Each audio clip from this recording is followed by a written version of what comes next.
3 గంటల ధ్యానం. చక్కటి 3 గంటల బ్రహ్మ ముహూర్తంలో ధ్యానమే శక్తిదాయకం అంటే బ్రహ్మ ముహూర్తంలో ధ్యానం మరింత శక్తిదాయకం. సమూహ ధ్యానం మరింత శక్తినిస్తుంది. అలాంటి అద్భుతమైన గడియల్లో ధ్యానాన్ని అందించడం కోసం మనందరినీ ఒక త్రాటి మీదకి తీసుకొచ్చిన శైలజ గారికి, వాళ్ళ టీం కి ప్రత్యేక ధన్యవాదాలు తెలియజేసుకుంటూ, పత్రిసారి చెప్తుంటారు, సజ్జన సాంగత్యం, ధ్యానం, స్వాధ్యాయం, ఈ మూడు మనకి చాలా ముఖ్యం. ముందుకు ఎదగడానికి, అవగాహన చేసుకోవడానికి, జ్ఞానాన్ని పెంపొందించుకోవడానికి ఈ మూడు తప్ప మరొక మార్గమే లేదు. అలాంటి మార్గాన్ని మనకు చూపించిన పరమ గురువు పితామహ పత్రి సార్కి మనస్ఫూర్తిగా ధన్యవాదాలు తెలియజేసుకుంటూ, ఈ ఈ శుభవేళలో ఒకసారి ఓంకారాన్ని తలుచుకుంటూ, ఓంకార బిందు సంయుక్తం నిత్యం ధ్యాయంతి యోగినః కామదం మోక్షదం చైవ ఓంకారాయ నమో నమః. ప్రణవనాదాన్ని తలుచుకుంటూ, గురుమాతృపితా गुरु बंधु सखा तेरी चरणों में कोटि प्रणाम, शतकोटि प्रणाम. గురువు లేని విద్య గుడ్డిది అన్నారు. అలాగే మనకి ఒక మార్గాన్ని చూపించడానికి గురువు అవసరం ఉంది. అలాగే ధ్యానాన్ని మనకు అందించినటువంటి సద్గురు పితామహ పత్రిజీ. చిన్నప్పటి నుంచి ఎన్నో రకాలైన గురువులతో ఎంతో విధంగా సాంగత్యం చేస్తూ ఉంటాం, చదువు కోసం, భుక్తి కోసం, విజ్ఞానం కోసం. కానీ జ్ఞానాన్ని అందుకోవాలంటే ధ్యానం తప్ప మరొకటి లేదు అని మనకు సూచించి, మన చేత చేయించి, ఈ రోజు ఎందరికో స్ఫూర్తి అయ్యి ఇన్ని జూమ్ క్లాసులు, పర్సనల్ క్లాసులు, నెలకు 3 రోజులు ఒక వర్క్ షాప్ నడపాలంటే మామూలు విషయం కాదండి. అందుకే చేయించేవాడు రామభద్రు, పలికించేవాడు రామభద్రుడట అన్నారు. అలా చేయించేవారు గురువు గారేమో. ఆయన అంశ మన అందరిలోనూ ఉండి ఎవరు చేయదగిన కార్యక్రమాలు వాళ్ళ ముందుకు తీసుకెళ్తున్నాం. ఆయన నోట ఆ 18 సూత్రాలు, వ్యక్తిగత ధర్మాలు, నవవిధ ధర్మాలు, పంచసూత్రాలు, ఇలా ఎన్నో ఎన్నో ఎన్నెన్నో వచ్చాయి. అందులో ఒకటి అపకారమే పాపం, ఉపకారమే పుణ్యం. అంటే అపకారాలు చేస్తే అది పాపంగా రూపుదాల్చుకుంటుంది, ఉపకారాలు చేస్తే పుణ్యంగా మార్చుకుంటుందని పత్రిసారి నోట్లోంచి వెలువడిన మాటల్ని ఈ రోజు మనం సత్సంగంలో చెప్తున్నాం ఫ్రెండ్స్. అందరికీ తెలిసిన విషయాలైనా మరొకసారి గురువు గారు అందించిన అనేక కాన్సెప్ట్స్, ఒకటి కాదు, రెండు కాదు, జరిగేదాన్ని జరగనివ్వండి, తెలిస్తే మోక్షం, తెలియకపోతే బంధం, ఇలా అనేక రకాల నవవిధ ధర్మాలు, నవవిధ శక్తులు, ఒకటి కాదండి, ఎన్నో ఎన్నెన్నో చెప్పారు మనకి. అలాంటి వాటిలో ఈ రోజు అపకారానికి, ఉపకారానికి ఉన్న విశ్వాసాన్ని, అది చేస్తే మనం పొందే లాభం గురించి మనం తెలుసుకుందాం మిత్రులారా. అందరం అందరం మనం అందరికీ తెలుసు ఇతరులకు మంచి చెయ్యాలి అని. పరోపకారం పుణ్యం, పరాపకారం పాపం. అంటే మన ఇతరులకు చేసే ఉపకారాలు రెండు విధాలు ఉంటాయి. జీవన శైలిలో మనందరం ఫాలో అయ్యే రెండే రకాలు, ఒకటి ఉపకారము, రెండు అపకారం.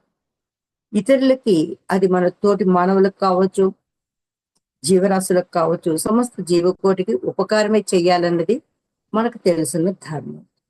ప్రతి మనిషికి సత్యం, ధర్మం అనేవి ఒక పక్షికి రెండు రెక్కలు ఎలాంటివో మనిషి జీవన విధానానికి ఆ సత్యం, ధర్మం అలాంటివి. అలాంటి సత్యం, ధర్మం తెలుసుకుని నడవడానికి ఏది సత్యం, ఏది ధర్మం అని మనకి పరిపూర్ణంగా అర్థం కావాలంటే తప్పకుండా ధ్యానం చేసి మనం సత్యాన్ని అన్వేషించుకోవాలి. అప్పుడే మనకి ఆ సత్యం యొక్క విలువ, ధర్మాన్ని ఎలా ఆచరించాలో తెలుస్తుంది. మనందరికీ తెలుసు, పరోపకారాయ మిదం శరీరం అని చెప్పుకుంటూ ఉంటాం. పరోపకారాయ ఫలంతి వృక్ష, పరోపకారాయ పరోపకారం కోసమే చెట్లు పళ్ళిస్తాయి, పరోపకారం కోసమే నదులు ప్రవహిస్తాయి, పరోపకారం కోసమే ఆవులు పాలిస్తాయి, పరోపకారం కోసమే మన శరీరం ఉంది అనే ఆ సంస్కృత శ్లోకం యొక్క భావం. పరోపకారాయ ఫలంతి వృక్ష, ఎలాగ వృక్షం ఫలాలను ఇస్తుంది? తన పళ్ళు తనకు తిండు, తన పువ్వులు తను పెట్టుకోదు, అవన్నీ కూడా మన కోసమే ఇస్తూ ఉంటుంది చెట్లు. ఒక కొమ్మలు కానీ, ఆకులు మామిడాకులు తెచ్చి గుమ్మానికి కట్టుకుంటాం. కొమ్మలు తెచ్చి కిటికీలు, తలుపులు చేసుకుంటూ ఉంటాము. పళ్ళు, పువ్వులు అన్నీ కూడా కోసి దేవుడికి ఇస్తూ ఉంటాం. మనం పెట్టుకుంటూ ఉంటాం. పువ్వులు వచ్చేసరికి అయ్యో నా పువ్వులాళ్ళు కోసేసుకుంటున్నారు, నేను మళ్ళీ పూయను అని చెట్లు కానీ, అయ్యో నా కాయలన్నీ వాళ్ళందరూ కోసుకుంటున్నారు, నేను మళ్ళీ కాయనని కానీ ఎప్పుడు అనవు. అవి మరొకరి కోసమే చెట్లు ఎలాగైతే ఇస్తాయో, ఫలాలను ఇస్తాయో, పరోపకారాయ ఫలంతి వృక్ష, అలాగే నేను కాయను, నేను ఇవ్వను అని చిన్నబుచ్చుకొని కోపగించుకొని మనం కోస్తుంటే అవి కాయడం మానేవి కదండి. మనం రాళ్ళతో కొడతాం, కర్రలతో కొడతాం, పిల్లలు వెళ్తారు, పీకుతారు, ఆకులు చింపుతారు, అన్ని చేసినా సహించుకుంటూ మనకి ఏదో ఒక రకంగా ఉపకారం చేస్తూ ఉంటాయి చెట్లు. అదే విధంగా వదాహ నదహ, వహంతి నదహ అంటారు. నదులు ప్రవహిస్తూ ఉంటాయి. అయ్యో అక్కడ రాళ్ళు ఉన్నాయి, నేను ప్రవహించను, ఇక్కడ ముళ్ళు ఉన్నాయి, నేను ప్రవహించను అందు. నది ప్రవహిస్తూనే ఉంటుంది. మనకు వ్యవసాయానికి అవనివ్వండి, తాగడానికి అవనివ్వండి, తినడానికి ఏంటి, స్నానం చేయడానికి, అనేక మొక్కలకు నీళ్లు పడి అనేక విధాలుగా ఆ నీళ్లు, దాని నీళ్లు అది తాగదు. అది మనకి నీళ్లు ఇస్తూనే ఉంటుంది. నేను ప్రవహించను అందు. వీళ్ళు ఏ కులం వాళ్ళు, వాళ్ళకి ఇవ్వను, వీళ్ళు ఏ మతం వాళ్ళు, వాళ్ళకి ఇవ్వను అంటూ కూడా చిన్నవాళ్ళ, పెద్దవాళ్ళ, రాజుల, బంటుల అని కూడా ఆలోచించుతున్నది. అందరికీ సమానంగా నీళ్ళిస్తూ ఉంటుంది. పైగా మనం ఏం చేస్తూ ఉంటాం, ఆ నీళ్ళలో అన్ని మురికి నీళ్లు, ఫ్యాక్టరీ నుంచి వచ్చే నీళ్లు అక్కడ చెప్తూ ఉంటారు, నదులను శుభ్రంగా ఉంచండి, శుభ్రంగా ఉంచండి అని చెప్తూ ఉంటారు. అయినా మనం చాలా మంది అక్కడ బోర్లు పెట్టిన షాంపూలు పెట్టి తలలు రుద్దుకొని, బట్టలు ఉతికి, ఆ మన ఇంట్లో ఉన్న చెత్త అంతా ప్లాస్టిక్ బ్యాగుల్లో పెట్టి నీళ్ళలో పడేస్తూ ఉంటారు. ఇక్కడ రెండు పాపాలు చేస్తున్నాం, మనం అపకారాలు చేస్తున్నాం. ఒకటి, నీళ్ళని కలుషితం చేస్తున్నాం. రెండు, ఇంట్లో ఉన్న చెత్త చెదారం తెచ్చి వేస్తాం. అది ఎలాగా, ప్లాస్టిక్ బ్యాగుల్లో. మరి ప్రతి చోట ఉంటుంది ప్లాస్టిక్ బ్యాగులు వాడడం నిషేధం అని చెప్తూ ఉంటారు. అయినా మనం ఏం చేస్తామండి, అవన్నీ ప్లాస్టిక్ బ్యాగులే. ఒకవేళ ఎక్కడైనా ఆ ప్లాస్టిక్ సంచులు వాడుతుంటే ఇది తప్పు, ఇది వాడకూడదు అని చెప్పడం మానేసి మనం కూడా ఈజీగా అయిపోతుంది, అందులో వేసి ఇచ్చే కాయగూరలు అని అడుగుతూ ఉంటాం. ఇవన్నీ పరో పరులకు హాని చేసే పనులే. మనకు తెలియకుండా చేస్తున్నటువంటి చెట్లను నరుకుతూ ఉంటాం. నరికేసి రోడ్లు వెడల్పు చేస్తే ఇల్లు కట్టుకుంటాం. మరి జనాభా పెరిగిపోయారు కదండి, నరకాలని అంటాం. నిజమే, నువ్వు రోడ్లు వెడల్పు చేయాలి, లేదంటే ట్రాఫిక్ జామ్లు వస్తే ఇల్లు కట్టుకోవాలి, షెల్టర్ లేకుండా ఉండలేం, కట్టుకోవాలి. పూర్వం వేదంలో ఒక వాక్యం ఉందండి, ఒక చెట్టుని నువ్వు నరికితే, ఒక చెట్టుని తీయవలసి వస్తే, ఒక చెట్టు దానంతట అదే చనిపోతే ఆ ఏం చేయమన్నారు, ఆ చెట్టు బదులు ఒక 10 చెట్లు నాటమన్నారు. మరి మనం ఎన్ని చెట్లు పీకుతున్నాం, ఎన్ని చెట్లని కొట్టేస్తున్నారు, ఎన్ని అవుతున్నాయి, ఎన్ని చెట్లు నాటుతున్నాం. అవి మనకి ఉపకారం చేస్తుంటే మనం వాటికి అపకారం చేస్తున్నాం. దాని ప్రాయశ్చిత్తం ఎలాగంటే, ఒక చెట్టును నాశనం అయినప్పుడు దాని స్థానంలో 10 చెట్లు మనం నాటుతూ ఉంటే మనం ఈ రోజు ఉపకారానికి, మళ్ళీ మనకి ఇప్పుడు అపకారం జరిగింది. మనకి ఎలా జరిగింది, ఈ రోజు మనకి సరి అయిన గాలి లేదు, స్వచ్ఛమైన గాలి లేక ఆక్సిజన్ సిలిండర్స్ కూడా కొనుక్కునే స్థాయికి వచ్చాం.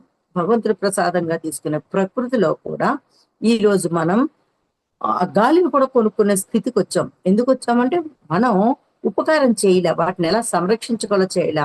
ఆ ప్రకృతి మన కోసం ఆ పరోపకారం కోసమే అది అంత ఇస్తుంటే వాటిని తిరిగి ఉపకారం చేయకుండా మనం వాటి నాశనానికి మన చేతనైనంత సహాయం చేసాం ఎదురు.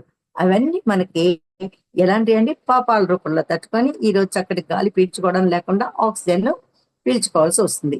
అలాగే నదులు కూడా మన గురించి అవి ప్రవహిస్తూ, మన గురించి ముందుకు వస్తూ ఉంటే, ఇసుకనక రాళ్ళనక ప్రవహిస్తుంటే అందులో నానా చెత్త వేసి నీళ్ళని కలుషితం చేస్తాం. అందుకే ఈ రోజు బాటిల్ 20 రూపాయల నుంచి 40 రూపాయలు, 80 రూపాయలు, 100 రూపాయలు, 400, 1000 రూపాయల బాటిల్స్ కూడా ఉన్నాయంట.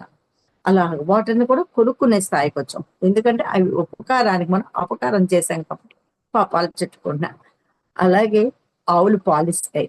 ఆ పాలు ఇచ్చినప్పుడు మొత్తం పాలన్నీ దూడకి ఇవ్వడం లేదు, దానికి ఎంత కావాలో అన్ని పాలు తీసుకుని మిగిలిన పాలు ఏం చేస్తుంది, పసిబిడ్డల నుంచి మన వరకు పోషకాహారం గురించి ఇస్తుంది. అయ్యో నా పాలు ఎంత తీసుకుంటాయి, నా బిడ్డకే మీకు కాదు అనడంలా. ఎంత పరోపకారం కోసం అందరికీ పాలు ఇవ్వడం కోసం తన పొదుగులో ఎన్నో పాలు ఉంచుకొని మనందరికీ ఇవ్వడం జరుగుతుంది. అలా పరోపకారం లేని శరీరం మన శరీరం కూడా ఎందుకు ఉపయోగపడాలంటే పరోపకారానికి ఉపయోగపడాలి. మనం చేసిన ఉపకారమే మనకి మంచిగా తిరిగి ఉపకారం జరుగుతుంది. అదే మన అపకారం చేసుకుంటూ వెళితే తిరిగి మనకి అపకారం జరుగుతూ ఉంటుంది. అందుకే మనకి పెద్దన గారు చక్కటి సుమతి శతకంలో ఒక పద్యం చెప్పారండి. అపకారికి ఉపకారం విపరీతము కాదు సయ్య వివరింపంగన్,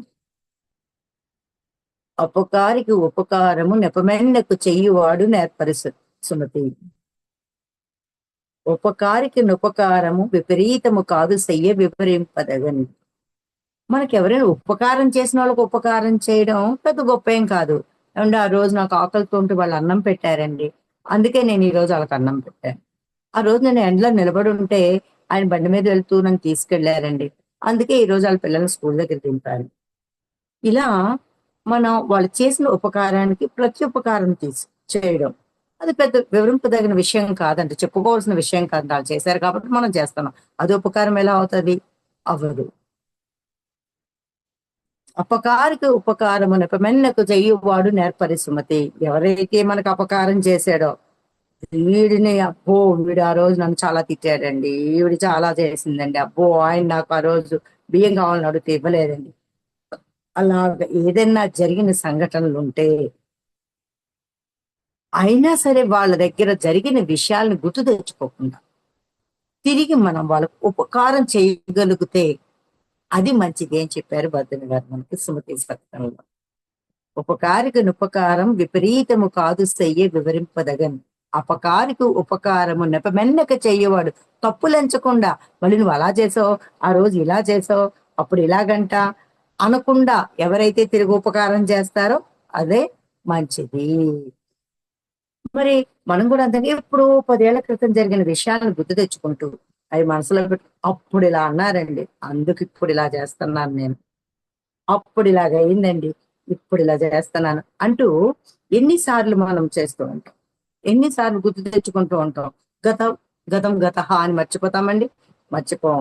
అందుకే ప్రతిసారి చెప్పారు, చిన్న చిన్న పాపాలు చిన్న చిన్న రోగాలు, పెద్ద పెద్ద పాపాలు పెద్ద పెద్ద రోగాలు, రకరకాల పాపాలు రకరకాల రోగాలు అని చెప్పారు. మనం రోగ పాపాలన్నీ ఎలాగొస్తాయంటే రోగాల రూపంలో వస్తాయంటండి. అంతే కదా, పాపాలు రోగాలు ఆహ్, పరో పరులకు అపకారం చేస్తే రోగాలుగా మారుతాయి, ఉపకారం చేసేవి పుణ్యాలుగా మారుతాయి అని చెప్పారు. మరి మనం డాక్టర్ దగ్గరికి వెళ్ళాం, ఎగ్గులో నొప్పి వచ్చింది, లేకపోతే కిడ్నీస్ లో నొప్పి వచ్చింది, జ్వరం వచ్చింది, లివర్ పాడైంది, ఏదో ప్రాబ్లం వచ్చి డాక్టర్ దగ్గరికి వెళ్ళాం. అది ఎంతవరకు, ఇది ఇంత డ్యామేజ్ అయిందండి, ఇన్ని మందులు వాడాలి, లేదంటే ఈ ఆపరేషన్ పడుతుంది, రిప్లేస్మెంట్ చేస్తారు, ఇదే చెప్తారు. మరి అసలు రోగం రావడానికి కారణం ఏంటి అంటే పుణ్యభూమి, కర్మభూమి, ధర్మభూమి, యోగ భూమి.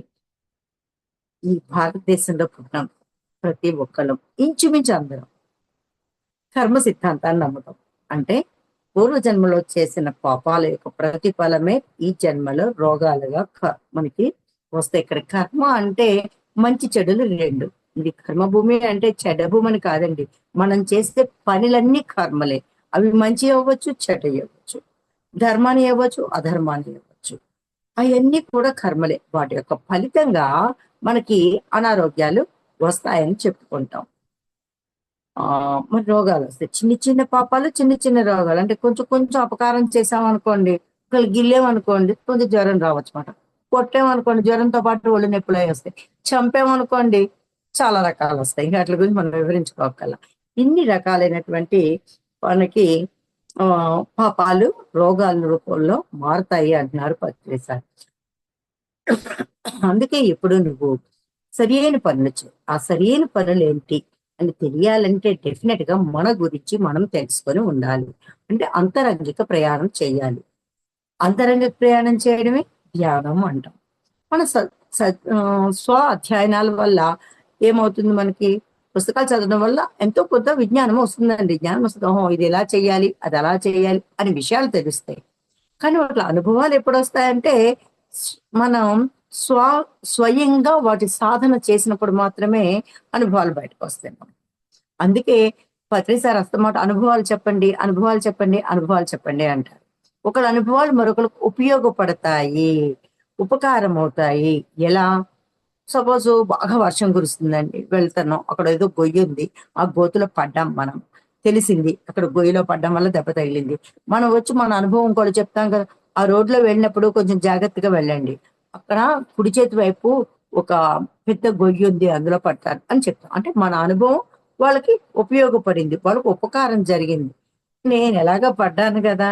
ఆళ్ళు కూడా పడతారులే చెప్పడం ఎందుకు అని కూర్చొని మజా చూస్తున్నాం అనుకోండి.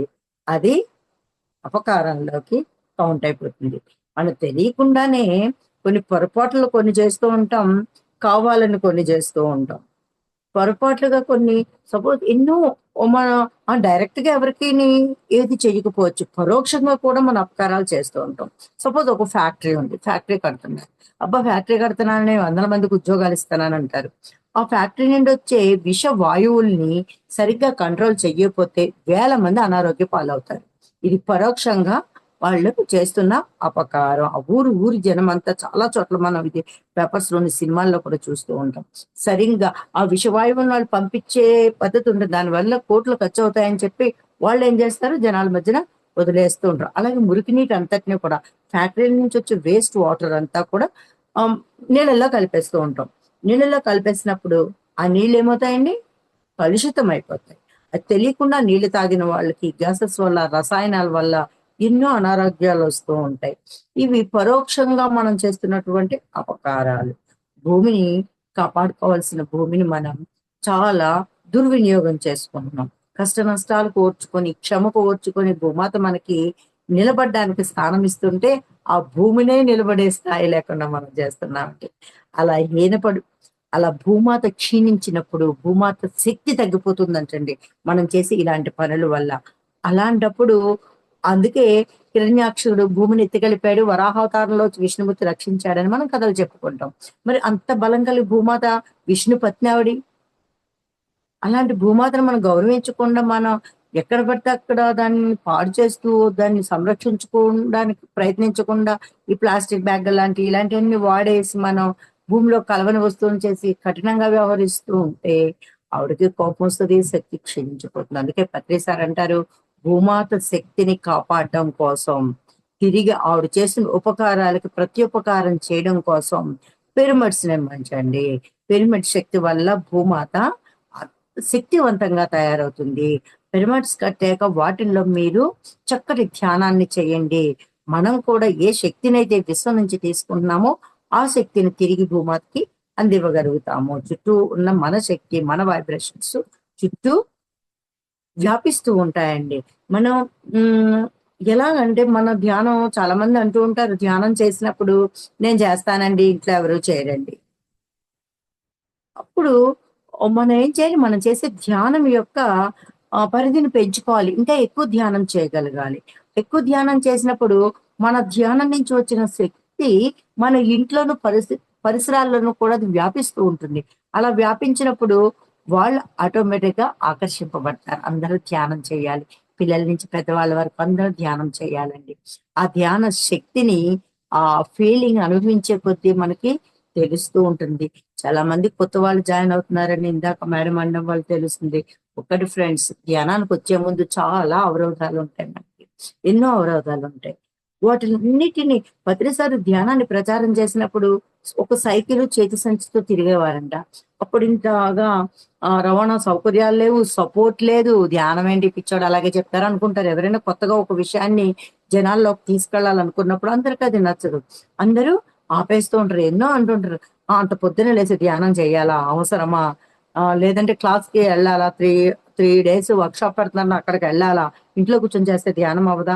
ఇలా ఎంతోమంది అంటూ ఉంటారు ఫ్రెండ్స్. ఎందుకంటే ఆ ధ్యానం యొక్క వాల్యూ తెలియక, విలువలు తెలియక. నేను కూడా ధ్యానానికొచ్చిన కొత్తలో ఈవినింగ్ ట్యూషన్స్ చెప్పేదాన్ని. అనేవారు. ట్యూషన్స్ చెప్పుకునే బదులు ఎళ్లి ధ్యానంలో కూర్చుంటే ధ్యానం క్లాసులంటా వెళ్ళిపోతే రోజు ఇన్‌కమ్ ఎలా వస్తది? రేపటి నుంచి కుటుంబాలను ఎలా పోషించుకుంటారు? అని అనేవాళ్ళు అంటూ ఉంటారు. నేను అలాగే అనుకునేదాన్ని. ధ్యానం జ్ఞానాన్ని ఇస్తదేమో కానీ అన్నం పెట్టదు గదా! ఎందుకు రోజు వెళ్ళాలా? కొంచెం మానేయొచ్చు. ఎందుకంటే 10 మంది మనకి అలా చెప్పేసరికి ఇంట్లో వాళ్ళు అవ్వచ్చు, బయట వాళ్ళు అవ్వచ్చు, పక్క వాళ్ళు అవ్వచ్చు, స్నేహితులు అవ్వచ్చు, బంధువులు ఎవరైనా అవ్వచ్చు. ఎందుకు ఇది అనవసరం టైం వేస్ట్ కదా! అలా అన్నప్పుడు ఒకలాంటి అవసరం మరి నిజమే కదా! అన్నం పెట్టడు కదా! అనవసరంగా ట్యూషన్స్ పోతే, స్కూల్‌లో జాబ్ పోతే కష్టమవుతది కదా! అనే ఒక బెంగ లాంటిదొచ్చేసేది. ఒ కానీ ధ్యానం సాధన చేసాక ధ్యానం చేస్తూ ఉంటే తెలుస్తది. ధ్యానం అన్నం పెట్టదు. అమృతాన్నిస్తదని తెలుస్తది. ఎప్పుడైతే అమృతం మనకు దొరికిందో అన్నంతో పనేముంటది మిత్రులారా. అందువల్ల ఎన్ని అడ్డంకులొచ్చినప్పటికీ మనం ధ్యానం చేయడానికెళ్తూ ఉంటే, ఆ ధ్యాన అనుభవాలు పొందుతూ ఉంటే, ఆ ధ్యానంలో ఉన్న ఆహ్, ఆనందాన్ని మనం తెలుసుకున్నప్పుడు ఎన్ని మాటలన్నా, ఎవరేదన్నా మన సమయాన్ని మనం కేటాయించుకొని, మన ధ్యానం మనం చేస్తూ ఉంటాం. చెప్పింది విన్నప్పుడు అది ఎలా చెయ్యాలో తెలుస్తుంది. అది సాధన చేస్తున్నప్పుడు మనకి అందులో ఉన్న అనుభవాలు అనుభూతులవుతాయి. అద్భుతమైన ఆనందం కలుగుతుంది. అందుకే ప్రతి నిత్యం ధ్యానం చేయవలసిందే. మనం నిత్య సాధన అనేది అవసరమే. చేస్తూ ఉండాలి. మరి ఇలా మనకు తెలియకుండానే పరోపకారార్థాయ శరీరం అంటూనే ఇలా ఫ్యాక్టరీస్ వల్ల తెలియకుండా మనం చెత్త పట్టుకెళ్ళి బయటేయడం వల్ల ఇలాంటి ఎన్నో మనకు తెలియని పనులు చేస్తాం. తెలిసి చేసినా, తెలియక చేసినా పాపమే కదండీ! అనే డౌటొస్తే ఏదైనా పాపమేనండి. మరి నేను అన్ని పుణ్యాలే చేస్తున్నాను. చిన్న చిన్న పుణ్యాలు, చిన్న చిన్న భోగాలు. పెద్ద పెద్ద పుణ్యాలు, పెద్ద పెద్ద భోగాలు. రకరకాల పుణ్యాలు, రకరకాల భోగాలంటారు పత్రి సారు. మరి నేను అన్ని పుణ్యాలే చేశానండి. నాకెందుకు మరి ఈ రోగమొచ్చింది అంటాం. కర్మ సిద్ధాంతాన్ని నమ్ముతాం కదండీ! అందుకే వర్తమానం ఇప్పుడు ప్రెజెంట్ ఈజ్ ఏ ప్రెజెంటేషన్. దీని వల్ల మనం చేసే పనులు ఈ ఉపకారం అవ్వచ్చు, సహాయం అవ్వచ్చు, ధర్మం ప్రకారం వెళ్ళడం అవ్వచ్చు, సత్యాన్ని అనుసరించడం అవ్వచ్చు, అరిషట్ వర్గాలను సరైన మార్గాల్లో నడిపించుకోవడం అవ్వచ్చు.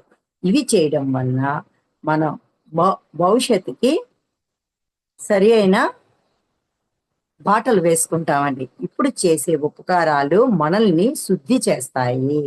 అందుకే మనం చెయ్యాలి. ఏదో కష్టపడుతున్నాం కదా అని ఉపకారాలు చేయడం మానేస్తే, ఇవన్నీ తిరిగి మరో జన్మకి సిద్ధమైపోతాయి.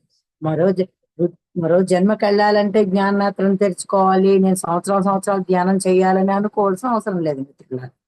జ్ఞాననేత్ర బుద్ధుడు దగ్గరికి ఒక ఒక యువకుడొచ్చాడంటండి. ఒక 20, 25 ఇయర్స్ యువకుడొచ్చి బుద్ధ మహానుభావుడిని అడిగారంట. మీరు చాలా తపస్సు చేశారు కదా! మీరు ధ్యానం చేసుకుంటూ వెనకటి జన్మలు, ముందు జన్మలు అన్నీ చూస్తారు కదా! నా గురించి చెప్తారా? నా భవిష్యత్తు ఏంటి? నా భూతకాలం ఏంటో చెప్తారా? అని అడిగాడంట. అడిగితే బుద్ధుడన్నాడంట, ఓకే. ఆ! చెప్తానయ్యా ఎందుకు చెప్పను అన్నాడంట. సరే. నువ్వు ఏ క్లాస్ చదువుతున్నావు అని అడిగాడంట. నేను 10థ్ చదువుతున్నాను స్వామి అన్నాడంట. ఏ 10థ్ చదువుతున్నానండి అన్నాడంట. ఓకే. అయితే నీ గతం చెప్పనా? నువ్వు 9థ్ తరగతి చదివావు, 8 చదివావు, 7 చదివావు, 6 చదివావు, 5 చదివావు, 4 చదివావు. ఇంటర్ చదువుతావు, డిగ్రీ చదువుతావు, పీజీ చేస్తావు అని చెప్పారంట. అబ్బాయి అర్థంగాక అడిగాడంట. ఇలాగ హ్మ్. పోనీలే నీ వయసెంత అని అడిగాను. నా వయసు 20 సంవత్సరాలండి అని. ఓకే. 20 సంవత్సరాలు కదా నీకు. నీకు ఒక 5 ఏళ్ల క్రితం 15 ఏళ్ళు. 10 ఏళ్ల క్రితం 10 ఏళ్ళు. 15 ఏళ్ల క్రితం 5 ఏళ్ళు. ఆ తర్వాత ఒక 3 ఏళ్ల తర్వాత నీకు 23 ఏళ్ళు. 6 ఏళ్ల తర్వాత నీకు 26 ఏళ్ళు అని చెప్పాడంట. చెప్తే అబ్బాయికి అర్థం కాలేదంట. అప్పుడు చెప్పాడంట. మనం భవిష్యత్తు భూతకాలాలు చెప్పడానికి నువ్వు మూడో కన్ను తెరుచుకోక్కర్లేదు. జాతక రహస్యాలని తెలుసుకోక్కర్లేదు. ప్రస్తుతం నువ్వు ఏ పని చేస్తున్నావో, ఏది చేస్తున్నావో నీకు సరిగ్గా అవగాహన కలిగి ఉంటే, సరిగ్గా తెలుసుకోగలిగితే భవిష్యత్తు తెలుస్తది, గతము తెలుస్తదని చెప్పాడంట. అంటే మనం చేసే పని మీద మనకి క్లారిటీ ఉంటే, ఆ పనులు ఎలాంటి ఫలితాలనిస్తాయి. చిన్న చిన్న పాపాలు, చిన్న చిన్న రోగాలిస్తాయి. చిన్న చిన్న ఆహ్, పుణ్యాలు రావాలంటే చిన్న చిన్న ఉపకారాలు, చిన్న చిన్న మంచి పనులు మనం చెయ్యాలి. అది ఇక్కడ చెప్పొచ్చేదేంటంటే, ఈరోజు మనం చేసే పనులు బట్టి, మన ప్రవర్తన బట్టి, మన తీరును బట్టి మనకి భవిష్యత్తు నిర్ణయించబడి ఉంటుంది. అదే విధంగా మనం అంటాం గదండీ! నోటి మాటలే నుదిటి రాతలు. భగవంతుడు మన జీవితం ఇలా ఉండాలని మనం భగవంతుడిని నిందిస్తూ ఉంటాం గదా! అప్పుడప్పుడే కాదు. ఏ చిన్న కష్టం వచ్చినా నాకే ఈ కష్టం రావాలా? నాకే కర్మ అని అనుకుంటూ ఉంటాం. పెద్ద పెద్ద మాటలు. మనల్ని మనం మనల్ని మనం నిందించుకుంటాం, మనకు మన అపకారం కూడా చేసుకుంటూ ఉంటాం. ఆ! అట్లా అనుకుంటూ ఉంటాం. కానీ నిజానికి భగవంతుడు మనకేమి ఇవ్వడం లేదండి. మనం చేసిన కర్మల యొక్క ఫలితాన్నే మనం అనుభవిస్తాము. కర్మ ఫలం అనుభవించాలి. ఎన్నో దాన ధర్మాలు చేస్తారు. ఎన్నో ఉపకారాలు చేశారు. ఎంతో చేశారు వాళ్ళు. కానీ అయ్యో! వాళ్ళకి పెరాలిసిస్ వచ్చిందండి. మంచం మీద ఉన్నారండి. ఎన్ని పుణ్యాలు చేశారో, ఏం కర్మో ఇలా వచ్చిందంట. అంటే ఆ కర్మ ఫలితం ఎక్కడి నుంచి తెచ్చుకున్నామండి? ఇదివరకు మన జీవన విధానం నుంచి తెచ్చుకున్నాం. అందుకే ఇప్పుడు జీవన విధానాన్ని సరి చేసుకోవాలంటే మనం తప్పకుండా ధ్యానం చేస్తే మనకి ఇలాంటి అవగాహన అవుతాయండి. మామూలుగా చదివినప్పుడు అర్థాలవుతాయి. మనం సాధన చేసినప్పుడు అందులో ఉన్న పరమార్థాలు తెలుస్తూ ఉంటాయి. అందుకే ఫ్రెండ్స్, మనం ఎప్పుడూ కూడా పరులకు ఉపకారం చెయ్యాలి. పరోపకారం, పరులకు చేసే ఉపకారం. పరాపకారం, పరులకు చేసే అపకారం. పరులకు చేసే అంటే నువ్వు కాకుండా, నీకు నువ్వు చేసుకునే కాకుండా, ఇతరులకు ఏది చేసినా అది పరులు. ఇతరులు జీవులవ్వచ్చు. ఇప్పుడు సపోజ్ చూడండి, అసల జీవులను కూడా అందుకే అహింసో పరమో ధర్మః అన్నారు. జీవుల్ని మనం సంరక్షించుకోవాలి. ఇప్పుడు వేసవికాలం బాగా ఎండలు ఉంటాయి. ఒక బౌల్‌లో వాటర్ పోసి పైన పెట్టాం. లేదంటే కొంచెం గింజలు ఏదన్నా పైనేసాం. పక్షులొచ్చి తింటున్నాయనుకోండి. అది మనం చేస్తున్న ఉపకారం. అది. ఎంత కృతజ్ఞతగా మనకి చూడండి, ఒక ఉపకారం చేసినప్పుడు, ఆ పక్షులొచ్చి తింటున్నప్పుడు ఎంత ఆనందాన్ని మనం పొందుతామండి. ఎంత అదే మనం ధ్యానం చేయడం వల్ల ఆనందం, ఆరోగ్యం ఎలా వస్తాయంటే ఇలాంటి పనుల వల్ల వస్తాయి. మనం చేసే కార్యక్రమాలు, మనం చేసే కర్మల్లో అంత తేడా వస్తది. అవి రోజు మనం పెడుతున్నామండి. ఒక రోజు పెట్టలేదు, ఆ కిటికీ దగ్గరకొచ్చి కుయ్ కుయ్ కుయ్ కుయ్ అని అరుస్తూ ఉంటాయి పెట్టలేదని. అయ్యో! వాటిలికి అలవాటయిపోయింది పెట్టలేదని మనం ఎంత పనిలో ఉన్నా గబగబా వెళ్లి ఆటిలికి పెడుతూ ఉంటాం. ఎంత తృప్తిగా ఉంటుందండి అప్పుడు. అదే విధంగా చూడండి, ఇంట్లో లక్షలు పెట్టి కుక్కలను కొనుక్కొని, ఇప్పుడు పిల్లులను కొనుక్కొని పోషిస్తున్నారు. అది కొనుక్కున్నారు కాబట్టి, డబ్బులు పెట్టి లక్షలు పోస్తున్నారు కాబట్టి చూస్తారు. అలా కాకుండా స్ట్రీట్ డాగ్స్, ఎన్నో జంతువులు మనకి వీధుల్లో కనిపిస్తూ ఉంటాయి తిండి లేక ఏమీ లేకుండా.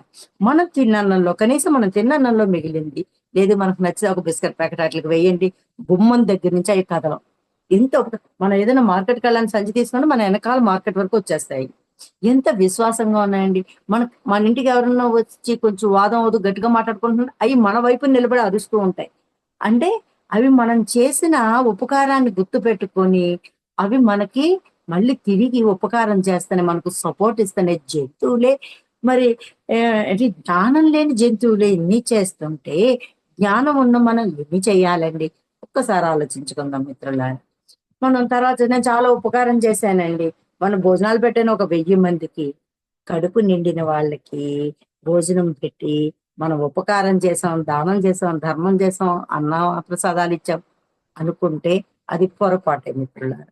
ఎవరైతే నీడీ, ఎవరికైతే అవసరం ఉందో, ఎవరికైతే ఆకలి ఉందో వాళ్ళకి పెట్టినప్పుడు, వాళ్ళకి మనం పెట్టినప్పుడు పరులకి అవుతాది తప్ప, మనం ఏదో ఫంక్షన్ చేసుకుంటూ 100 మందిని పిలిచి, 1000 మందిని పిలిచి మనం మిగిలిన ఆహారం అంతా పట్టుకెళ్ళి అనాథాశ్రమానికి ఇచ్చానండి.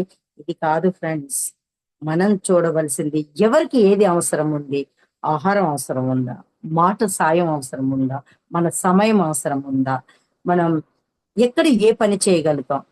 అది. ఇప్పుడు మనకు శైలజ మేడం ఒక జూమ్ రన్ చేస్తున్నారు. మనందరం కూడా ఎంతో బాగా పొద్దున్నే లేసి ధ్యానం చేసుకుంటున్నాము. ఒక్ ఒకసారి బతికించొచ్చు.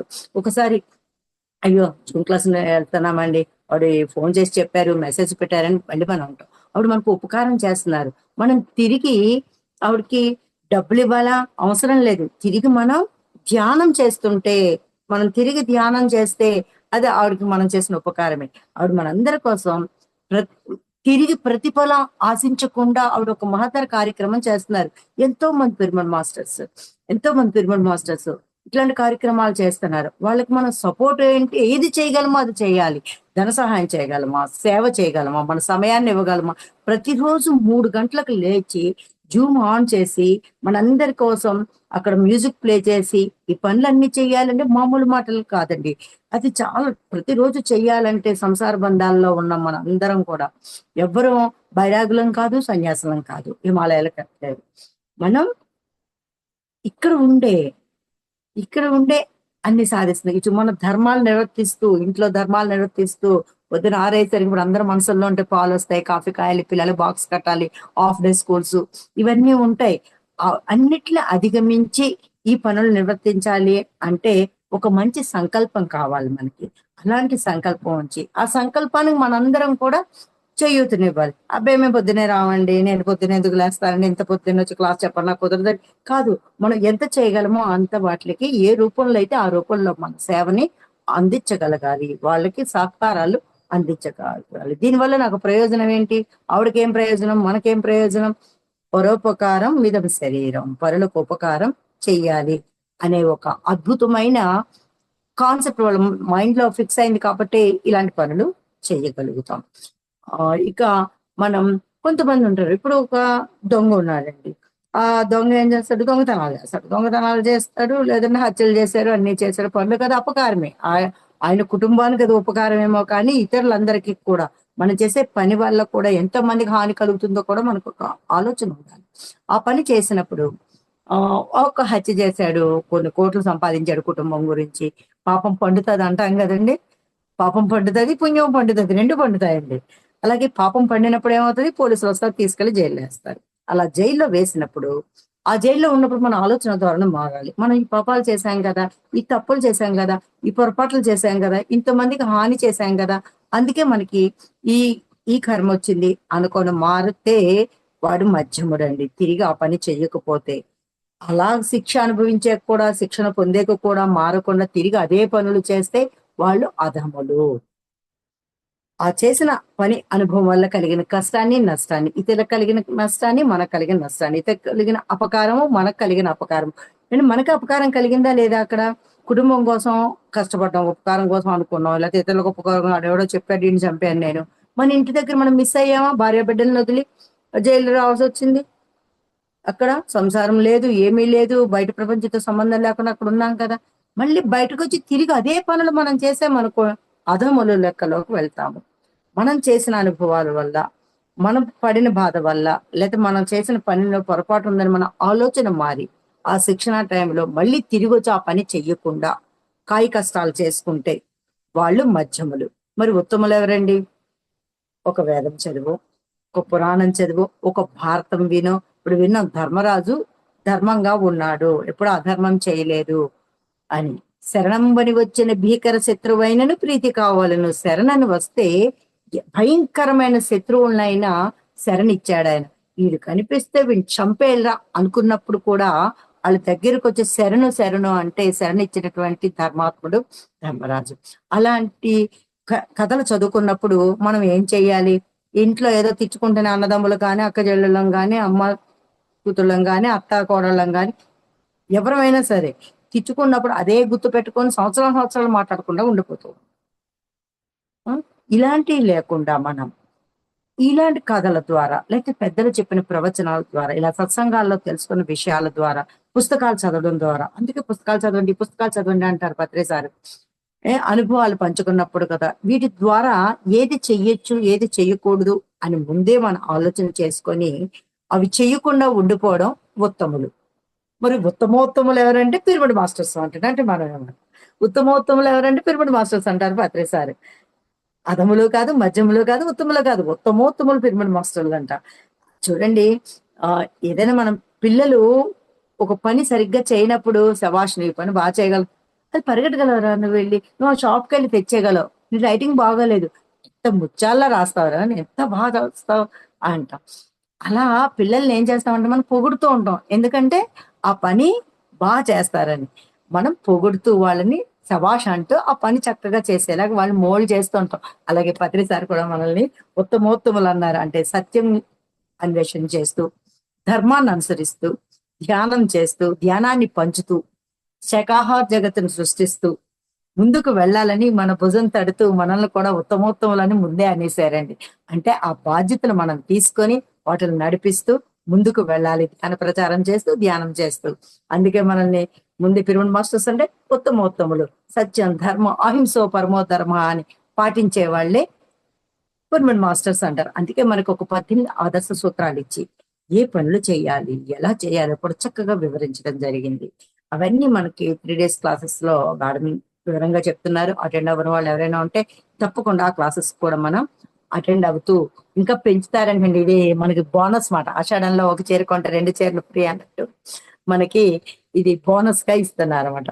అలా మనం ఇవన్నీ నేర్చుకుంటూ ముందుకు వెళుతూ పరోపకారం చేయడానికి, అందుకే పరోపకారమే పుణ్యము అంటున్నారు. ఆ పుణ్యము అంటే గుళ్ళోకెళ్ళి పూజలు చేస్తే పుణ్యం కదండి, దాన ధర్మం చేస్తే పుణ్యం కదండి, మళ్ళీ ఇంకేంటి భోజనాలు పెడితే పుణ్యం కదండి. ఇవే పుణ్యాలు అనుకుంటుండే యజ్ఞాలు చేయాలి, యాగాలు చేయాలని. నిజానికి మానవ సేవే మాధవ సేవ అని చెప్పారు.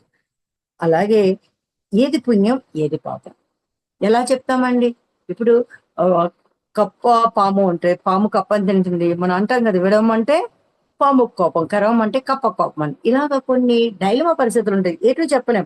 వాటి ఆహారం కప్పలు అవి తింటాయి, తింటున్నాయి. అలాగని ఒక జీవి చచ్చిపోతుందని కూడా 2 కోణాలు మనకు ద్వంద్వం అక్కడ కనిపిస్తూ ఉంటుంది.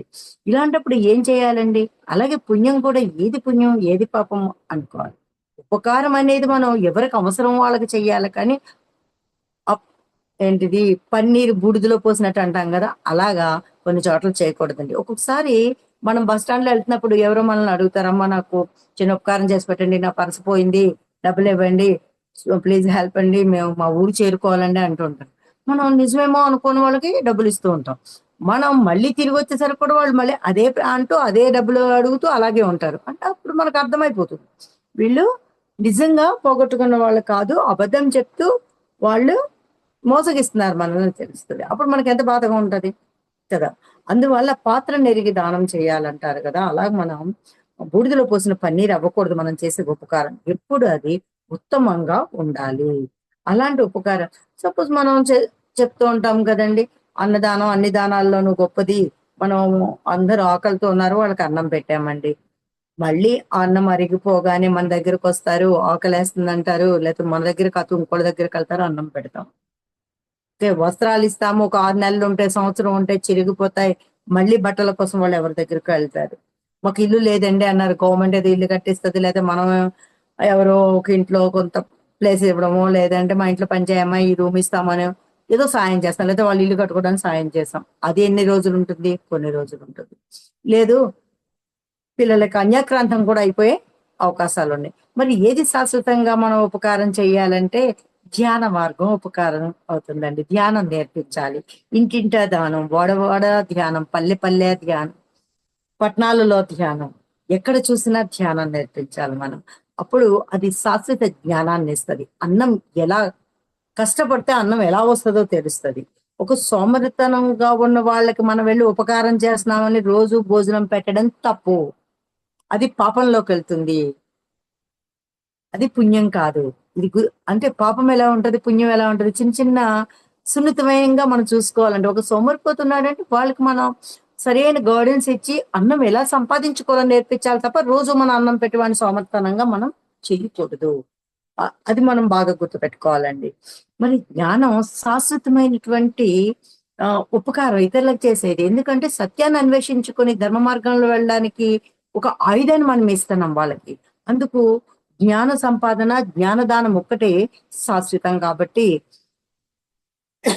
మిగిలినన్ని పక్కకు వెళ్ళిపోతాయి. కాబట్టి మనం ఎలాంటి ఉపకారాలు చెయ్యాలో కూడా తెలుసుకొని ఉండాలి. సరియైన ఉపకారం చెయ్యాలి.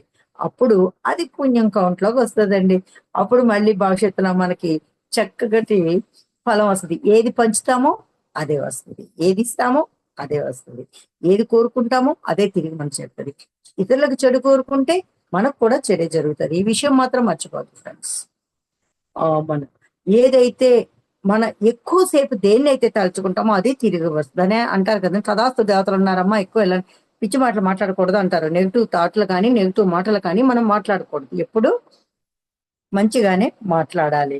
మరి ఆ, ఇంకా మనం ఇలాంటి వాళ్ళకి ఉపకారం చేయాలి అంటే చంపదగినటువంటి శత్రువు చేతి చిక్కిన పసుగు మేలు చేసి విడువట మేలురా విశ్వదాభిరామ వినురవేమ అని వేమన, అసలు వేమన గారు చెప్పని తత్వం ఏముందండి? ఆయన చెప్పనేటువంటి ఆ విషయం ఏది ఉంది? అన్ని విషయాలను ఎంత బాగా చెప్పారు. చంపదగినటువంటి మనం ఎవరి మీద కక్ష పెట్టుకుంటాం, పొలం తాగదు అవ్వచ్చు, రోడ్డు తాగదు అవ్వచ్చు, కోట్ల తాగదు అవ్వచ్చు, ఓ మనల్ని ఏదైనా అన్నారని అవ్వచ్చు, తిట్టారని అవ్వచ్చు, కొట్టారని అవ్వచ్చు, మన తల్లినో తండ్రినో లేదా పిల్లలనో ఏదో అన్నారని అనుకోవచ్చు. ఇలా ఏదో కక్ష పెట్టుకున్నవాడు కనిపిస్తే చంపేయాలిరా అనుకున్నాం. కానీ అలాంటి వాళ్ళు మన దగ్గరికి వచ్చినప్పుడు కూడా కీడు చెయ్యక, వాళ్ళకి చెడు చేయకుండా, అంటే వాళ్ళకి అపకారం చేయకుండా తిరిగి పొసగు మేలు చెయ్యాలి. తిరిగి మేలు చెయ్యి, అదే ఉత్తమమైన ఉపకారం అని చెప్తున్నారు. సుమతి శతకంలో విన్నాం, వేమన శతకంలో విన్నాం. ఇలా మనకి ఆ, ఎవరికైనా సరే ఉపకారం తప్ప మనకి రెండో భావం మనసులోకి రాకూడదు. అప్పుడు మనం పుణ్యాన్ని కలెక్ట్ చేసుకుని పెట్టుకుంటాం అన్నమాట భవిష్యత్తుకి. అప్పుడు మన భవిష్యత్తు మనకి కనిపిస్తుంటది మనం చేసే కర్మల ప్రభావం వల్ల. కనీసం మనకి జ్ఞానం లేదు కాబట్టి, ధ్యాన మార్గంలో ప్రయాణం చేయలేదు కాబట్టి, లేదంటే భక్తి మార్గంలో అంతే లీనమై ఒక రామదాసులాగా, ఒక త్యాగయ్యలాగా లీనమై భక్తి చేయలేం. అటు భక్తి మార్గాన్ని పూర్తిగా చేయలేం. ఏమీ చేయలేం. అందుకే పత్రిసారు ఈజీగా ఏం చెప్పారంటే కళ్ళు మూసుకు కూర్చో. కళ్ళు మూసుకు కూర్చో. కళ్ళు మూసుకు కూర్చుంటే నిన్ను నువ్వు తెలుసుకోగలుగుతావు. నువ్వు చేయవలసింది ఏంటంటే శ్వాస మీద ధ్యాస. నువ్వు శ్వాస మీద ధ్యాస పెట్టుకో. నిన్ను నువ్వు తెలుసుకుంటావు. మెల్లిమెల్లిగా నువ్వు ఒకే రోజులో వచ్చావు కదండి, సాధన బట్టి పిండి కొద్దీ రొట్టి. ఎంత సాధన ఉంటే అంత ఫలితాన్ని మనం పొందుతాం. ఒక విత్తనం అనేది ఇప్పుడు వేస్తే చెట్టు ఏదో ఒక సంవత్సరం 3 ఏళ్లకో 4 ఏళ్లకో 5 ఏళ్లకో ఫలితం ఎలా ఇస్తుందో, అలాగే మనం కూడా చేసిన ఉపకారాలని విత్తనం మనం వేస్తే దాని యొక్క ఫలితాన్ని తప్పకుండా తీసుకుంటాం. కృష్ణుడు భగవద్గీతలో చెప్పినట్టు కర్మ చేయండి, ఫలితాన్ని ఆశించద్దు. కానీ కర్మకు ఉద్దేశం ఉండాలండి. మనం చేసే కర్మకు ఉద్దేశం ఉంటుంది. ఏ పని ఎందుకు చేస్తున్నామో ఉంటుంది. అందువల్ల మనం చేయవలసిన పని చేసుకుంటూ వెళ్ళిపోతూ ఉంటే అందించవలసిన ఫలితాలు అందుతూనే ఉంటాయి. ఇది సత్యం. అందుకు మనం ఇది జరుగుతది, నాకు ఈ పని చేయడం వల్ల ఈ లాభం వస్తది. వాళ్ళకి ఈ రోజు ఈ సహాయం చేశాను కాబట్టి నాకు ఈ ఫలితం వస్తుంది. వాళ్ళకి ఉద్యోగం లేదు, ఉద్యోగం ఇప్పించాను కాబట్టి నాకు ఈ ఫలితం వస్తుంది.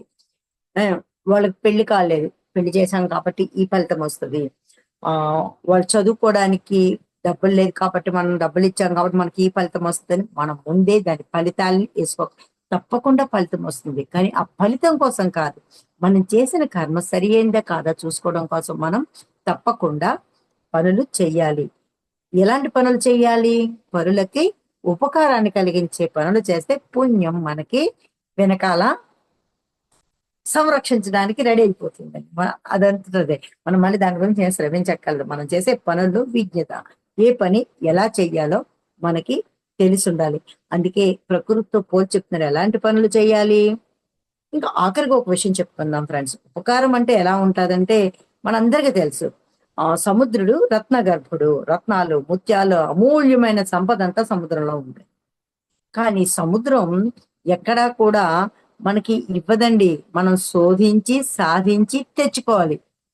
అప్పుడు దొరుకుతది. అంతే తప్ప మనకి అది తెచ్చి మన కాళ్ళ దగ్గర అయితే పెట్టదు. కాళ్ళ దగ్గరికి ఏమొస్తాయి? పగిలిపోయిన నత్త గుల్లలు, శంఖాలు ఇవి వస్తాయి తప్ప ముత్యాలు, రత్నాలు అవన్నీ రావండి. అవి సముద్రం లోపలికి వెళ్ళి మనం శోధించుకుంటే వస్తది. అంత సముద్రుడన్నా. అంటే సముద్రుడు మనకు ఉపకారం చేయడం లేదండి. మనం వెళ్ళి చేసి తెచ్చుకుంటేనే ఇస్తున్నాడు. మరి ఎలా ఉండాలి? సముద్రంలో అన్ని మనలో కలిపేసుకున్నాం. నదులన్నీ సముద్రంలో కలిసి ఏ దేశంలో సముద్రంలో కలిసిపోతుంది. అంతరంగా వెళ్ళిపోతుంది. అలాగే ఎవరేది ఇచ్చినా మనం తీసేసుకొని మన లోపల ఉంచేసుకున్నాం. మా ఇంటికి వస్తూ ఏం తెస్తావు, మీ ఇంటికి వస్తే ఏం పెడతావు. అలాంటి ధోరణిలో ఉంటే అది పాపపు కర్మల్లోకి వెళ్ళిపోతుందండి. అంటే అపకారాల్లోకి వెళ్తుంది. ఇక్కడ సముద్రంలా ఉండొద్దు. ఎలా ఉండాలని చెప్తున్నారు మానవులంటే మేఘంలా ఉండాలని. మేఘాలు చూడండి, మేఘాలు ఎలా ఉంటాయంటే నీటిని తీసుకుని ఎప్పుడు వర్షిద్దామా అంటది. ఎక్కడ వర్షించాలి? అది నిండుగాని ఎక్కడ దానికి నీళ్లు ఎక్కడ ఉంటే అక్కడ వర్షిస్తూ ఉంటది. అది పొలం అవ్వచ్చు, ఇల్లు అవ్వచ్చు, ఎక్కడైనా సరే తిరిగి ఇచ్చేస్తూ ఉంటది. దాచుకోదు. ఆ నీళ్ళన్నీ తనలో ఉంచుకొని నేను కొరువను అంటూ మేఘం ఆకాశంలో ఉండిపోదు. అది ఎప్పుడు వర్షాన్ని తిరిగి ఇచ్చేస్తూ ఉంటుంది. అందుకే మేఘాలన్నీ ఆకాశంలో అందంగా తిరుగుతూ ఉంటాయి. పైకి ఉన్నత స్థితిలో ఉంటాయి. సముద్రుడు మనం వెళ్ళి సాధించి నువ్వు చెయ్యాలిరా, చెయ్యకపోతే ఎలా రా, ఇవ్వాలిరా అని మనం క్లాసులు పీకుతూ ఉంటే, అంటే లోపలికి వెళ్ళి అన్వేషించుకుంటే సముద్రంలో ఉన్న సంపద దొరుకుతుంది. కానీ అన్వేషించకుండానే దానంతటా తాను వర్షించే మేఘంలా మనం ఉండాలి. ఎవరో వచ్చి మనల్ని అడిగే కాదు, ఎవరికి ఏ అవసరం ఉందో గమనించుకుంటూ ఆ పనులు మన శక్తికి మించి కూడా మనం చెయ్యక్కర్లేదండి. అయ్యో వాళ్ళు కష్టంలో ఉన్నారని నాకు 5 లక్షలు అప్పు తెచ్చి ఇవ్వాల్సిన అవసరం లేదు. మనకున్న దాంట్లో మనం ఇవ్వవలసింది ఇవ్వగలిగినంత సంతృప్తిగా ఇవ్వాలి. మనకు లేకుండా పరులకి ఇద్దాం అనుకోవడం కూడా అపకారమే. ఎందుకంటే మనం మంచిగా ఉంటే 10 మందికి సహాయపడగలుగుతాం. అంతే తప్ప మనంతా వదిలేసి అబ్బో పరోపకారం మిదం శరీరం అన్నారు కాబట్టి మన శరీరాన్ని, మన కుటుంబాన్ని మనం పట్టించుకోకుండా ఇతరులకి సహాయం చేయాలి, ఇతరులకు ఉపకారం చేయాలనుకోవడం కూడా అపకారమే. మనల్ని మనం చూసుకుంటూ, మనల్ని మనం సంరక్షించుకుంటూ, మన సంసారాన్ని మనం సంరక్షించుకుంటూ తిరిగి ఉపకారం చెయ్యాలి. అందరం ఎలా చేద్దామండి? మేఘంలా చేద్దాం. ఎలా చేద్దామండి? ఎలా చెయ్యాలి? ఏది ఇవ్వాలి? నా దగ్గర డబ్బులు లేవండి, సేవ చేద్దాం. డబ్బులున్నాయి, డబ్బులిద్దాం. సేవ చేయగలిగితే సేవ చేస్తాం. టైం ఉన్నది, 4 మంచి మాటలు మాట్లాడదాం. ఇలా ఏదో ఒక రూపంలో ఓకే. ఉపకారం అంటే ధన సహాయం ఒక్కటే కాదు. మాట సహాయం, చేత సహాయం చాలా రకాలుగా చేయొచ్చండి. ఎన్నో రకాలుగా ఇబ్బంది పడుతున్న వాళ్ళు ఎంతో మంది ఉంటారు. ఒక అనారోగ్యంతో బాధపడుతూ ఉన్న వాళ్ళు ఉండొచ్చు. కోట్లు ఆస్తి ఉండొచ్చు. కానీ తగ్గిపోతుందండి. ఏముంది పర్వాలేదని ధైర్యం చెప్పే ఒక మనస్సు కావాలి. అలా చేయూత కావాలి. ఎక్కడో పిల్లలు ఉంటారు. అమెరికాలో, రష్యాలో, ఆస్ట్రేలియాలో పిల్లలు ఉంటారు. తల్లిదండ్రులు ఒక్కలే ఉంటారు. వాళ్ళకి మాట మన సమయం కావాలి. ఎవరైనా తోచినప్పుడు మనం వెళ్ళి ఒక అరగంట కూర్చున్న వాళ్ళకి మంచి చెడ్డ మాట్లాడామనుకోండి, ఎంతో ఆనందం వస్తుంది. వాళ్ళకి ఎంతో శక్తి వస్తుందండి. ధ్యానం నేర్పించాలి అందరికీ. ఎందుకంటే ధ్యాన జగతి కలియుగం అంతరించే ముందే, సత్యయుగానికి వెళ్లే ముందే సత్ప్రవర్తన ఉండాలి ప్రతి మనిషికి. అలాంటి సత్యయుగం తిరిగి రావాలంటే మనం సత్యంగా వెళ్ళాలి. మనం చెప్పుకుంటూ ఉంటాం భారతదేశంలో పూర్వం తలుపులకు తాళాలు వేసేవాళ్ళు కాదంటండి, ముత్యాలు రత్నాలు రాసులు పోసి అమ్మేవారంటండి అని చెప్పుకుంటాం. అలాంటి కాలం తిరిగి రావాలి మనందరికీ. అలాంటి మంచి మనసు మనందరిలోనూ ఉండాలి. మనం చక్కటి ధ్యానం చేద్దామండి. చక్కగా ధ్యానం చేద్దాం. ధ్యానం చేసి సరి అయిన మార్గంలో ముందుకు వెళ్ళడానికి బాటలు వేసుకుందాం. అందరి అనుభవాలు విందాం. అది మన అనుభవాలని జోడించుకుందాం. మన అనుభూతి చెందుదాం. ఎందుకంటే ఒకరి అనుభవం ఒకరికి మార్గదర్శకం అవుతుంది కానీ సొంత అనుభవం అవ్వదు. లడ్డు వాళ్ళు తిన్నారనుకో, లడ్డు చాలా తీయగా ఉందండి అని వాళ్ళు చెప్పినప్పుడు విని లడ్డు తీయగా ఉంటుందని తెలుస్తుంది. కానీ అది తిన్నప్పుడు మనకు కూడా స్వయంగా తెలుస్తుంది. కాబట్టి మనం కూడా ఆ అనుభవాల నుంచి జ్ఞానాన్ని తీసుకొని జ్ఞాన మార్గంలో ముందుకు వెళ్దాం ఫ్రెండ్స్. అందరం ఈ విషయం మాత్రం మనం ఎప్పుడూ మర్చిపోవద్దు. మరి అధములుగా ఉందామా, మధ్యములంగా ఉందామా, ఉత్తములుగా ఉందామా, ఉత్తములుగా ఉందామా మనకు మనమే నిర్ణయించుకుందాం. మనం అందుకే పత్రిసారి ఒక ఇచ్చిన కాన్సెప్ట్ లో చక్కటి కాన్సెప్ట్, పరోపకారమే పుణ్యం, అపకారమే పాపం. మరి పాపం చేద్దామా, పుణ్యం చేద్దామా, ఏ లిస్ట్ పెంచుకుందాం. మనం ప్రతిదానికి లెక్కలేసుకుంటాం కదండి, ఎంత ఇంత అని. అలా మరి ఈ పాప పుణ్యాలు కూడా మేనేజ్ చేసుకుంటూ, పుణ్యం అంటే మనం కూర్చొని పూజలు చేయడం ఒక్కటే కాదు, రాముణ్ణి పూజించడం కాదు, రాముణ్ణి ఆచరించడం. అలా మనం మలుచుకుంటూ ఆ భగవత్ స్వరూపాల నుంచి వచ్చిన జ్ఞానాన్ని పొందుతూ, పుస్తకాలు చదువుతూ, రోజు ధ్యానం చేస్తూ, సజ్జన సాంగత్యాలు చేసుకుంటూ, స్వ అధ్యయనాలు చేస్తూ జ్ఞానాన్ని పెంచుకుందాం, పంచుకుందాం. పంచే కొద్దీ పెంచబడుతుంది. చాలా థ్యాంక్ యూ సో మచ్ అండి. తిరిగి ఈరోజు వేదిక మీకు అందిస్తున్నాను.